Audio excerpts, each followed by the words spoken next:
Medigadda project సందర్శనకు BRS శ్రేణుల బృందం బస్సులో బయలుదేరింది. మరికొద్ది సేపట్లో అక్కడ చేరుకోనుంది. దీనికి సంబంధించి పూర్తి సమాచారం మా ప్రతినిధి లివిల్ని అడిగి తెలుసుకుందాం. లివిల్ చెప్పండి.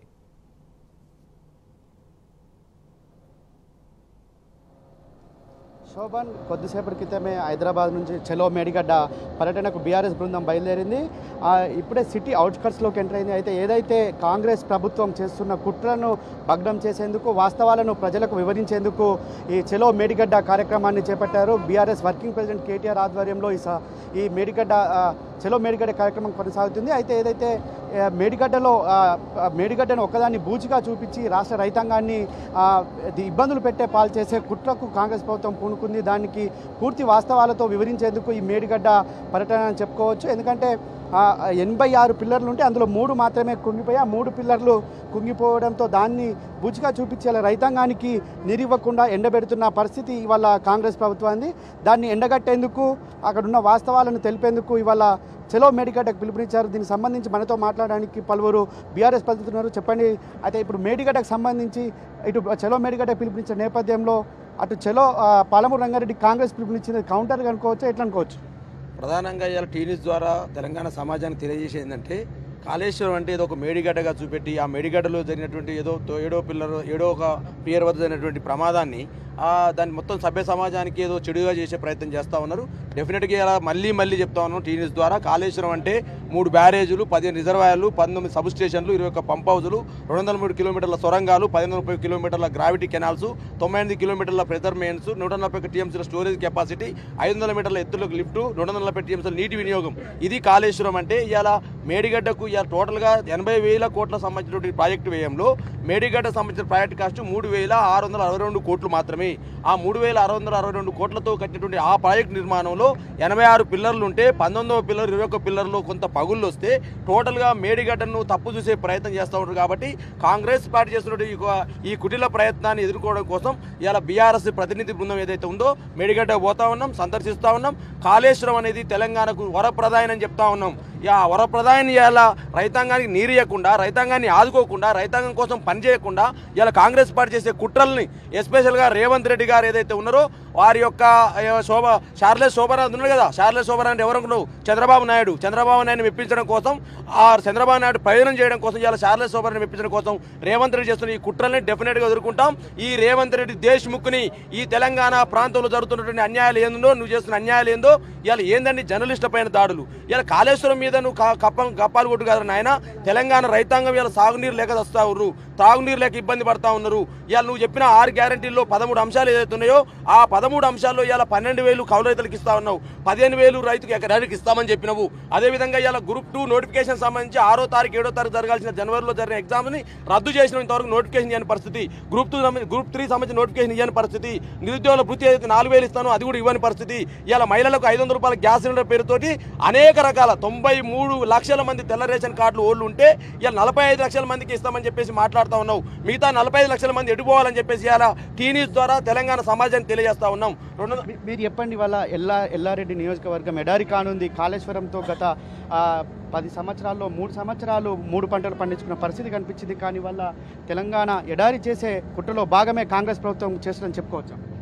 కేసీఆర్ గారు తలపెట్టిన కాళేశ్వరం ప్రాజెక్టు తెలంగాణకు ఇది వరప్రదాయని. ఎందుకంటే తెలంగాణ అనేది పై స్థాయిలో ఉంది. నీళ్ళు ఎక్కడ దొరికితే గుర్తుపట్టి తీసుకొచ్చినటువంటి చరిత్ర కేసీఆర్ గారిది.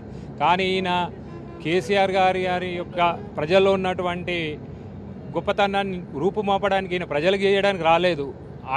ఆయనదంతలో ఆయన ఒక నియంతలాగా ప్రవర్తించడానికి ప్రవర్తిస్తున్నాడు తప్పితే ప్రజలకు చేయడానికి ఏమీ లేదు. ఎందుకంటే అనుకోకుండా వచ్చినటువంటి పదవి ముఖ్యమంత్రి పదవి.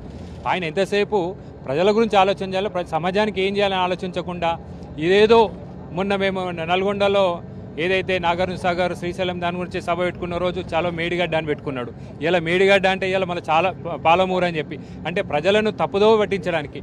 అయ్యా నీకు ఇచ్చింది అధికారం వచ్చింది, నువ్వు ప్రజలకు ఏం చేస్తున్నావు చెప్పకుండా ఇవాళ ఏదో తప్పు గత ప్రభుత్వాన్ని బద్నాం చేయడానికి ఏదో ప్రయత్నాలు. కానీ ఇది ఒక మేడిగడ్డ అనేది ఒక చిన్న 86 పిల్లర్లు ఉంటే 3 పిల్లర్లు కుంగినాయి, దానికి ఏం చేయలేం. అది వాస్తవం, జరిగింది, అది చేసుకోవచ్చు రిపేర్. ఇవాళ ప్రపంచంలో ఇది ఒకటే కాదు, చాలా ప్రాజెక్టులు పోయినాయి, కొట్టుకుపోయినాయి, జరుగుతూ నిరంతరం జరిగే ప్రక్రియ అది. దాన్ని ఏదో కావాలని చెప్పి అక్కడ రిపేర్ చేయకుండా, మరమ్మతులు చేయకుండా నిర్లక్ష్యంగా వ్యవహరిస్తూ ఉన్నాడు. ఇవాళ కాళేశ్వరం ప్రాజెక్టులు నీళ్ళు గిట్ట రాకపోతే ఇవాళ మిడ్ మానేర్ కావచ్చు, మా దగ్గర అప్పర్ మానేర్ నీళ్ళు కూడా మా కామారెడ్డి ఎల్లారెడ్డి కూడా వచ్చే అవకాశాలు ఉన్నాయి. కాబట్టి అవన్నీ పనిచేయకుండా ఈ సమస్యను పక్కదోరు పట్టించడానికి ప్రయత్నాలు చేస్తూ ఉన్నాడు. అందుగురించే ఇవాళ నిజ నిర్ధారణ కమిటీతోటి మా ఎమ్మెల్యేలు, మా మంత్రులు, మా మాజీ మంత్రులు, ఎవరైతే మాజీ ఎమ్మెల్యేలు అందరం కలిసి పోతున్నాం ప్రజలకు తెలియజేయడానికి. ఇది నిరంతరం కొనసాగుతుంది. బిడ్డ నువ్వు అది మేడిగడ్డ రిపేర్ అయ్యే వరకు నీ ఎమ్మటే పడతాం మేము. అయితే మనతో మాట్లాడే కొంతమంది చెప్పండి, ఇలా చెలో మేడిగడ్డకు బీఆర్ఎస్ పిలుపునిస్తే చెలో పాలమూరు అంటూ వారు పిలుపునిచ్చిన నేపథ్యం ఎట్లా చూడొచ్చు? అంటే రేవంత్ రెడ్డి వచ్చిన కానుండి గత 10 సంవత్సరాల నుండి కేసీఆర్ గారు ఏవైతే గొప్ప గొప్ప ప్రాజెక్టులు, గొప్ప గొప్ప సంక్షేమ పథకాలు తీసుకొని అమలుపరిచిండో అవన్నీ లోపభూయిష్టంగా చూపెట్టే ఒక కుట్ర జరుగుతుంది. ఇది సమాజం అర్థం చేసుకోవాల్సిన అవసరం ఉన్నది.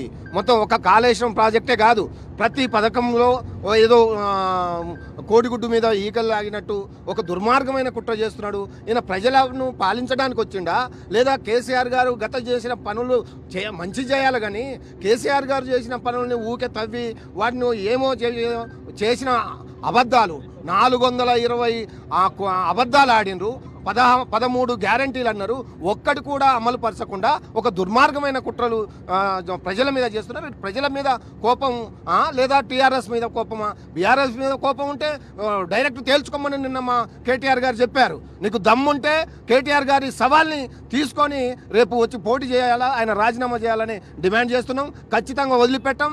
కాంగ్రెస్ పార్టీని ఇంతకుముందు కేటీఆర్ గారు అన్నారు, 100 రోజుల తర్వాత కాంగ్రెస్ పార్టీని వీళ్ళు చేస్తున్న కుట్రలను, కుతంత్రాలను తిప్పికొట్టి ఎలా బొందబెట్టాలో కాంగ్రెస్ పార్టీని త్వరలోనే ఆ కార్యక్రమం తీసుకుంటామని ఈ సందర్భంగా తెలియజేస్తూ, ఈ కుట్రల్ని ప్రజలు కూడా గమనించాలి. కాళేశ్వరం అనే ప్రాజెక్టు ఈ భారతదేశంలో కాదు ప్రపంచంలో గొప్పదని దేశమంతా మెచ్చుకుంటుంటే ఒక చిన్న పొరపాటుని అదేదో అద్దంలో చూపెట్టి ఒక దుర్మార్గమైన కుట్రను ఖచ్చితంగా చూపెడతాం. వాళ్ళు చేస్తున్న కథలని ప్రజలకు చూపెట్టడానికే ఈ యొక్క యాత్ర.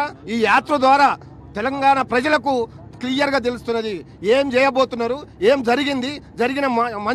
జరుగుతున్న మంచి వీళ్ళు దాస్తున్న కుట్రల్ని బయలు చేసి చూపెట్టడానికే ఈరోజు మేడిగడ్డ యాత్ర జరుగుతున్నది. కాబట్టి బీఆర్ఎస్ పార్టీ తెలంగాణ కోసం పుట్టింది. తెలంగాణ ఆత్మగౌరవాన్ని, తెలంగాణ అభివృద్ధిని ఎవడడ్డుకున్నా కానీ క్షమించేది లేదని ఈ సందర్భంగా తెలియజేస్తున్నాను. అయితే ఇవాళ మనం చెలో మేడిగడ్డకు పిలుపునిచ్చిన నేపథ్యంలో ఒక పాలమూరు బిడ్డగా ఇవాళ చెలో పాలమూరు కాంగ్రెస్ పార్టీ పిలుపునిచ్చింది. ఇలా కాంగ్రెస్ పార్టీ అక్కడ ఎన్నికలో గెలుపొందుకేందుకైనా లేకపోతే ఎన్నికల్లో ఒక కుట్రను చేసేందుకే ఆ పాలమూరు పిలుపు అని చెప్పుకోవచ్చు. ఇప్పుడు పాలమూరుకి చెలో పాలమూరు కాంగ్రెస్ పిలిపివ్వడం అంటే హంతకులు మళ్ళీ కొంగజపం చేయడం. ఎవరైతే పాలమూరుని ఎండబెట్టిరో, ఎవరైతే పాలమూరును శిలాఫలకాలకు వలసలకు వేలాడదీసిరో, ఎవరైతే ఆకలి చావులకు, ఆత్మహత్యలకు, పాలమూరు ప్రజల ఆత్మహత్యలకు కారణమైనరో వాళ్ళే ఇవాళ ముసుగేసుకొని పాలమూరు చెలో పాలమూరు ప్రాజెక్టుల సందర్శనకు వెళ్ళడం ఏదైతే ఉందో అది ప్రజల కళ్ళకు తెరలుగట్టే ప్రయత్నం. దీన్ని తెలంగాణ సమాజం కానీ తెలంగాణ ప్రజలు కానీ హర్షించరు.